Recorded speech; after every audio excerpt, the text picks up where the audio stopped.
بسم الله الرحمن الرحيم. أهلا وسهلا بكم أعزائي طلبة وطالبات الصف الأول الإعدادي. النهاردة يا شباب هناخد باراجراف عن nature اللي هي معناها الطبيعة. My favorite place مكاني المفضل is nature يكون الطبيعة full stop.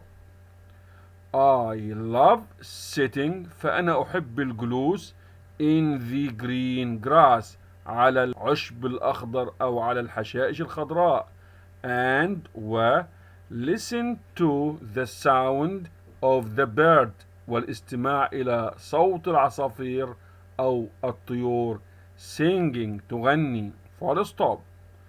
I like walking فأنا أحب المشي and watching trees ومشاهدة الأشجار animals والحيوانات flowers والزهور and insects والحشرات all around us التي تحيط بنا full stop.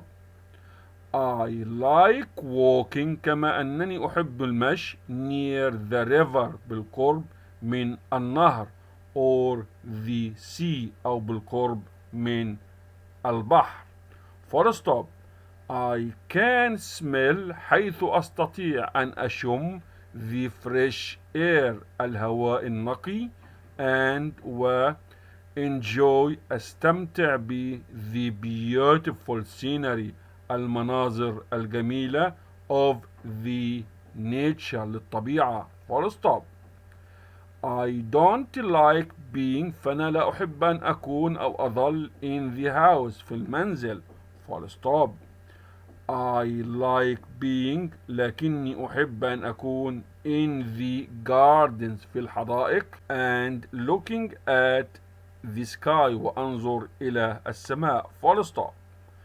At school وفي المدرسة I always دائما go outside at break أخرج أثناء الفسحة and take photos ألتقط صورا of flowers للزهور. شكرا يا شباب، وإلى اللقاء في الدرس القادم مع تحيات قناة مستر محمد القشاوي التعليمية.